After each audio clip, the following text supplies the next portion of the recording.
Welcome everybody. Today we are doing something a bit different. Instead of a gameplay video today, we're going to do a preview video of some new legends that I'd like to see into the game in 2021. Honestly, I find it kind of funny that I'm doing this on PowerPoint. If you would have told me 10 years ago I'd be back on PowerPoint today, I would have laughed at you. But we're not here for a fancy presentation. We're here to just talk about some legends, see some card art. I've actually worked pretty damn hard on this, so I'm really happy with how it's come out. Without further ado, let's hop in. This list is not going to be like every other list that's out there. The names on the board right now, hopefully I'm not blocking, I can't see where I'm at in the screen. All the names that are up here right now are names that everybody has wanted for years. I'm not going over any of these cards. As much as I would love the majority of the cards on there, we're not going to waste our time. Same thing with this next one. If you bring one of these guys into MLB the Show, you might as well bring them all in. These are the steroid users. You can add Andy Pettitte on this list as well. Actually, now that I think about it, I don't see them coming in. However, we do have some steroid users in the game already, so you never know. So we're going to start off with the first baseman. Now, I've separated them into tiers. Just because it says tier 1, it does not mean I think that these are the better cards. It just means these are the cards that I think are most likely to be involved in the game. Or in some cases, just cards that I would most like to see in the game. Prince Fielder, this would be off of his 2007 Silver Slugger award that he got. In that year, he hit 288 with 50 home runs and 119 RBIs. But I could also easily see them doing a Signature Series card or a Prime card. I have him up there as a 98. I think his fielding would hold him back a little bit. His speed is going to hold him back a little bit as well. However, he can move pretty damn well for a big man. He had a bunch of triples when he was playing, so he's not a David Ortiz out on the base paths. That gets us into our second one here, though. I hope I'm out of the way. Hopefully this helps. I don't know. Anyways, custom card art I did on this one. Ryan Howard. I could easily see them bringing him back. He was a cover boy. Couple years ago. I honestly couldn't tell you which year. It's been so long since I played it. Realistically, I see either a Signature Series or a Prime card for him. He had 3 or 4 fantastic seasons, and then the injury bug hit him and he just kind of fell off the face of the earth. I would see him as a David Ortiz. There's a lot of guys right now that are just going to be power. I'm really hoping that they change the meta this upcoming year and go more towards contact. I couldn't give him a 99. The contact is going to keep him too low. All right, next up, Mark Teixeira. Now this is a one that I actually think could be one of the the American League collection reward. I know that seems very odd, but realistically, he's a switch hitting first baseman. We don't have those in the game. His career batting average was 268, but he had years either around or above 300. So they could easily make a much better version of his contact with a Signature Series card. He has 409 home runs, something I didn't even realize until I was actually looking up his stats. I didn't know he had gotten that close to 500. Fantastic fielding. He has 5 gold gloves. Very easily could be an in-game first baseman. I don't know if they would go with a Yankee again as a collection reward. All right, first base tier 2. The two names that are in this are cards I would absolutely love to see in the game, and I could see them being in-game, even though they might not be 99s overall. The first one up is Carlos Pena, Tampa Bay Ray. You guys know I'm a Tampa Bay Rays fan. Based off of his 2007 Silver Slugger season, he had a 282 batting average, 46 home runs, 121 RBIs. The following year, he won a Gold Glove.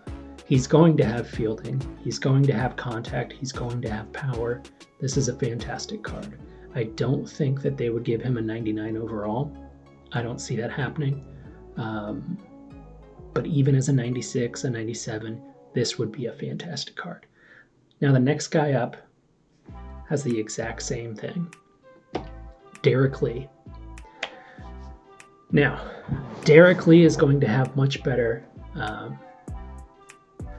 batting average, much better contact. He hit .335 in 2005 with 46 home runs and 107 RBIs.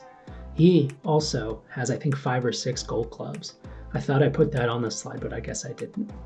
My bad. Quite frankly, either of these two guys could be in game. They aren't the biggest name in the world, which is why I don't think they would give them a 99. But when you look at a single season, if you're giving Bryce Harper 125 power, or you're giving Alberto Mondesi 125 power and 125 contact versus lefties, there's no reason that Derrick Lee or Carlos Pena can't get the same thing. I truly would love to see any of those first basemen. Those are my 5 that I really went with. I do have an honorable mentions list here, though. Justin Morneau, fantastic before concussions kind of knocked him out. Mo Vaughn, he had his MVP season in 96, I want to say.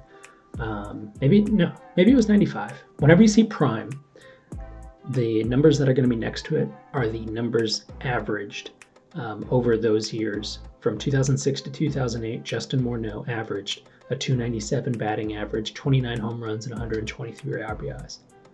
Same with Mo Vaughn there, 313, 39 home runs, 122 RBIs. Carlos Delgado. He had a Silver Slugger. I can't remember the year, but he hit 344 with 41 home runs and 137 RBIs. That's fantastic. That kind of offensive output, you're going to get a damn good card if you're in the game. But that is it for first baseman. So now we're going to go into second base. Now we are in tier 1 here. Really, second base, there's no tiers. I have 2 second basemen and then 3 maybes. So number 1 here is Alfonso Soriano. Now this is based off his 2002 season. It was his Silver Slugger season, which he hit 300, hit 39 home runs and 102 RBIs. Now, I did also add his career statistics here because he could also easily get a Signature Series card, which would also give him outfield as either a secondary or a primary, with second base as the secondary position. Depends on which way they wanted to go. I would prefer the younger version though, because he actually had a little bit more speed. He hit for a higher average. He had 39 home runs, so I mean, it's not like he was slouching. His problem at second base is going to be the fact that he made, I think it was 26 errors that year, which is one of the reasons he moved to the outfield. Next up, Dan Uggla. Now, I was a little torn between whether I wanted to do a Prime Series card with him or just a 2010 Silver Slugger card. I feel like I was doing too many Silver Sluggers and Award Series cards with these. It's easy to pick one season and just go with it at that point. So I tried to mix it in here and there. You know what, now that I'm looking at this, I don't think I added catchers to this PowerPoint. Okay, well, we'll see here in a little bit. I don't think I did though. Anyways, Dan Uggla, lots of power, very little contact, not great fielding, not great speed. It would be an early game card, maybe even a 93, 92 overall. I would be interested in playing with that card though. That kind of goes into this next one though. It sticks with the Marlins theme, because in this next slide here, I've got Luis Castillo. Now, this is a guy who never hit for a power, not at all. He's Juan Pierre in the infield. He hit 290 in his career, 28 home runs, 443 RBIs. His big thing was steals. He had 60 stolen bases, I think twice in his career, but he ended up with 370. So he would be a guy that you can put in. You're going to get great fielding. He was a 3-time Gold Glover. Great fielding, great speed. If they can make it to where contact is a bit more relevant in the game, cards like this would be fantastic. As it stands right now, though, probably not. But frankly, we need more second baseman options. So, Jose Vidro. A lot of people forget about this guy. But from 2000 to 2002, he averaged hitting 321, 19 home runs, and 84 RBIs for the Expos. I say give him a 92 overall prime. If Elvis Andrus can get a 91, I don't see why this guy can't get a 92. Nothing fantastic at second base. Alfonso Soriano would be the big add. So we're moving into shortstops. I'm going to try and keep this video moving, keep it going quick. I've got, quite frankly, like 40 to 50 guys on this damn thing. Or at least slides. I've got 40 to 50. First one up, Nomar Garciaparra. Everybody wants to talk about Jeter. Everybody forgets about Nomar and how fantastic he was before he got injured. Give him a prime card. 96 overall. Look at these stats. 97, 98, and 99. 96 was his rookie year.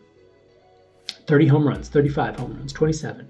He hit 357 in 1999. 349 he hit over those 3-year span. And 28 home runs. That is fantastic. He'd have high contact. He'd have pretty damn good power. He'd have good fielding. That's the kind of card you would want. Next up, though, Miguel Tejada. Now, you could easily swap these two with their overalls, 97 and 96. It doesn't matter. It's a concept. 2002, Miguel Tejada wins the MVP. 283 batting average over those 32 home runs, 121 RBIs. Realistically, they could just go with the 2002 MVP and give him a juiced up card, give him a 99 overall. But I would love to see a Miguel Tejada. His batting stance was fantastic. Third base, though, tier 1, Melvin Mora. A lot of people are like, what the hell is Melvin Mora doing on your list? I liked him. He was a cool player. You look at his 2004 season, he hit 340 with 27 home runs and 104 RBIs. He won the Silver Slugger that year, so you could give him a Silver Slugger card. Again, I felt like that was a cop-out. I probably could have just gone with like Veteran Series here instead of Prime, but you know, whatever. He'd be a well-balanced card. He'd be an early in the cycle balanced card, but I think he could still be a pretty fun one to play with. He did play outfield as well. I know on the card there it says outfield. He was a primary third baseman for the longest time. Troy Glaus. You'll notice their post-season card. So I did two options here. So in 2002, he was actually the World Series MVP when the Angels beat the Giants. Thank you for doing that. I'm glad Bonds didn't win. You could give him a postseason World Series MVP card, or I think he had a Silver Slugger at one point in 2000. Realistically, he's got options. He's not going to be a big batting average guy. He's not going to have a ton of contact, but he will have nice power, decent fielding. A lot of the cards that I have in here are kind of early game cards. The cards in list 1 on slide 1 were the 99 overall cards. Eric Chavez. In 2002, Eric Chavez won the Gold Glove and the Silver Slugger for third baseman in the American League. Quite frankly, it's a possible end-game card. You're going to have diamond defense. It reminds me a lot of the Matt Chapman Gold Glove card, except for the fact that he would have higher contact. Third base tier 2, I've got one player. He's not exactly a great player. I loved watching him though. Chone Figgins. Now, again, I have this thing about contact. If contact is available in this game and they get it to work, these cards will be fantastic. Even as a 90 overall. Just steals, 62, 52, 41. He had no power. He had good contact. It's Juan Pierre in the infield. You give me Juan Pierre, Chone Figgins, and Luis Castillo, I'm a happy guy. I'm not hitting the ball out of the damn park for anything, but I'm going to be running the damn ball. The good thing about him, though, is that he would have secondaries at shortstop, second base, left field, center field, right field. Everything aside from catcher, pitcher, and first base. All right, we're going to go into the outfield. Now I know that I did not put catchers in. So I'll just tell you real quick who I had. I had Javi Lopez. I think I had him at like a 94 veteran overall. All right, so catchers, I had Javi Lopez as a 94 veteran. Jason Varitek, Paul Uggla, he was another one.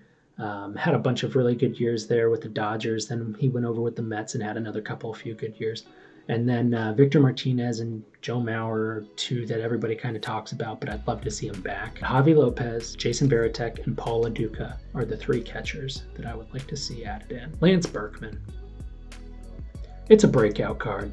2002. Breakout cards typically aren't given high ratings, so he's a 92 in this. I could see them easily giving him a much better card later on in the game. But you look at that, 292, 42 home runs, 128 RBIs. I could see this, as I mentioned there on the screen, as an inning one boss. You look at the Todd Helton from this past year, 70 some odd power, 100 contact or whatever it was. kind of swap that a little bit, give you a guy with some power and a little bit more contact. I think that'd be a fantastic card, especially a switch hitter like that. I'd really love to see Lance Berkman back in the game. Hideki Matsui. Now, this one here is another one who could go either postseason with his World Series MVP, or you go prime and you take the first 3 years of his American career. Over those 3 years, he averaged a 300 batting average with 23 home runs and 110 RBIs. My boy, this is my number one request. Please, for the love of everything, give me Carl Crawford. Please. I want a guy with speed like this, who can field like this, who can hit like this. Little bit of pop, nothing fantastic. I gave him a 96. He's probably going to be lower than that. It's okay. He should be better than the Brian Roberts and Shane Victorino cards that came out this year. He should be a 95 at least, if those two are getting 94s. And I like Brian Roberts. I do also love this card art. I'm really happy with a lot of these card arts that I was able to come up with in this. Every card art that you see on here, I made. I don't own the rights to any of the photos, but I'm not selling them. So, here we are. This next one, I also really want. As a Pittsburgh Pirate fan as well, he was an absolute stud for his 4 years he was with us. Brian Giles. I gave him a Signature Series card because it's based off of 4 years rather than 3. Nobody realizes this because you had McGuire and Sosa going on at this time. But Brian Giles hit 309 with 37 home runs and 109 RBIs on a team that was absolutely dreadful. I'm a Pirates fan, and I can say that those teams were not good. We had Jack Wilson. I loved him. But aside from him and Brian Giles, it was a struggle. But he'd be a fantastic lefty bat. Solid fielding, 70s in speed. Now, I did say it's a toss between Brian Giles and Jason Bay. Looking at their stats, they had a very similar 3-year span. I thought about doing a Jason Bay Rookie of the Year card. They're the same thing, just one's in left field, one's in right field. That's really the only difference. And one's a right-handed hitter and one's a left-handed hitter. If they wanted to give us both, I'd be completely okay with that. But I don't see it happening. So, Carl Crawford, Brian Giles, those are the two I really, truly hope for out of that outfield tier. So now we're going to go into some other ones here. Moises Alou. Now, it's another prime card. I know there's a lot of prime cards here. They were easy to do. And I think they still look good and they make sense to do them. So Moises Alou, from 98 to 2000, he was on the Houston Astros. He averaged 333 batting average with 32 home runs and 115 RBIs. It's a fantastic bat. I don't care how you look at it. You don't get much better than that. Fielding might not be the greatest. Speed, he had a little bit in the beginning of his career. This wasn't so much the beginning as it was towards the middle, but he's still going to have a little bit. But his thing here is hitting. He's going to hit the ball for you. He'd be a fun guy to play with. He had a good batting stance, too. I liked his stance. Grady Sizemore. Everyone forgets how good this guy was. It's just like Justin Morneau. Injuries completely derailed this guy's career. But in 2008, I would give him a 94 card. I mean, if Shane Victorino gets a 94, Grady Sizemore gets a damn 94. 268, he's not going to have a lot of contact, but he's going to have a little bit of pop. He had 33 home runs and 38 stolen bases. That's all you need to know. He's a slower version of Carl Crawford. He's got great fielding, still pretty damn good speed, a little bit more power, a little less contact. Overall, I'd still say this is a pretty damn good card. Another one I didn't put in here was a Rocco Baldelli Rookie of the Year card. As a Rays fan, I didn't want to be biased and put him and BJ Upton in there. I did think about it though. But I would love to see a Grady Sizemore card. And again, I absolutely love this card art. The Gold Glove ones I think are my favorite. I like finding plays where they're diving for the ball. It's something I never did in baseball. I never actually dove for a damn ball. Anywho, Vernon Wells. He would be a fantastic card. I went with his All-Star season in 2003, which is also his Silver Slugger year. 317 average, 33 home runs, 117 RBIs. He won a lot of Gold Gloves. I think from 04 to 06, he won 3 or 4 in a row there. Maybe in 07, he won 1 too. But he'd have great glove. He'd have power. He'd have average. Little bit of speed. I think he stole like 17 bases in 1 year. It'd be a fun card. And now we are into the starting pitchers. I need some pitchers that are good for me next year, so I'm hoping these guys could do a little bit of something. Number 1, Roy Halladay. Don't ask me what happened to his photo there. I guess I did something in the editing process. I don't know how to revert it. I've had Photoshop for like 2 days. Leave me alone. His Ks per 9 were lower than I thought they would be. I thought he had higher Ks per 9 than that. But he had such a long career. You can take the best parts of each season with a Signature Series card and make a fantastic card, which I think they would do. If they did bring him in, I know they haven't done pitchers traditionally in the collection rewards, but I could see a card like this being a collection reward. Number 2, the Freak, Tim Lincecum. Realistically, he should probably have more of a prime than a Signature Series, but quite frankly, I've got too many primes in here. I wanted to swap something up. 2 back-to-back Cy Youngs. He was fantastic. Absolutely unhittable. His Ks per 9 is at a 9.2. He's going to strike out a lot of guys. He's going to walk some guys too, though. That's going to be a theme I've noticed with a lot of these guys, is that a lot of them have walks per 9 above 3. Not terrible, but it's not where you necessarily want to be. Number 3, Brandon Webb. Here's another guy that was derailed by injuries. From 2006 to 2008, his last year was 2009. He threw in 1 game, blew out his arm, never pitched again. He won 2 Cy Youngs in this time. I guess I didn't average this one out. That's okay. 22-7. He didn't go above a 3.3 ERA, roughly about a 7 Ks per 9 averaged out. You're looking at his walks per 9. He's going to have great control. So he's going to have good hits per 9. He's going to have good Ks per 9. He's going to have good walks per 9. This is the kind of guy you would want. He's also a primary sinker, which if the meta is anything like it was this year, you're going to want a primary sinker. Brandon Webb could be an absolute stud, even if he's only a 97 overall. I would be thrilled to have a Brandon Webb card. I was honestly hoping for one this year. All right, now we are kind of going into some lower level cards, but cards that would be fun as hell to play with. Dontrelle Willis. Who didn't like Dontrelle Willis when he came up? He was awesome. Had the cap tilted a little bit to the side of the big turn back. It was fantastic. I remember going down, seeing the Pirates and Marlins. I went down for a series, saw Dontrelle pitch against him. He shut us out. Those were good times. But I would love to use a Dontrelle Willis card. I love different leg kicks, different deliveries, and stuff like that. That's going to be a theme on a lot of these pitchers. I'll give you a hint before we go in. So kind of think of some guys that have odd pitching releases, windups, things like that. Little quirks, kind of like El Duque, who was in this year. But 14-6, 3.3 ERA, pretty good Ks per 9. His walks per 9 could be a little bit higher. That's why his overall is only on a 94. I think he's going to walk too many people. I don't see his stamina being that fantastic either, but still a fun card to use. Cy Young, Barry Zito, 2002, 23-5, 2.75 ERA. Honestly, I thought he did better over his career than what I found when I went through and looked at his stats.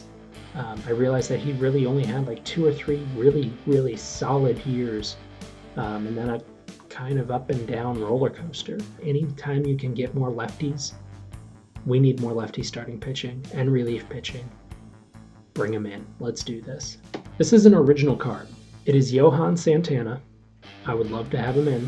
Get us another lefty. My thought process behind this was they are doing Topps Now cards. What if they did a Topps Now card for past events? For a no-hitter? For a 500th home run for a 3,000th hit, something like that. I don't know. It might not work. I had fun making it no matter what. If they didn't do this with Johan, give him a daggum Cy Young Award card. He'd be a 99 overall. I like the idea of it. Let me know if you guys do too. Fernando Valenzuela, Rookie of the Year. 13-7, 2.48 ERA, 8.43 Ks per 9. I think this year they're going to push players who have pushed the boundaries or who brought light to different areas, people who inspired. Fernando Valenzuela, gotta make sure I'm saying it right there. He changed Latino culture in America. He truly did. He had a fantastic career, fantastic year. He actually pitched the year before in relief, only like 5 or 6 innings, but he didn't give up a run, so he's got that on his record. It'd be fun to use this card. Next up, another Rookie of the Year.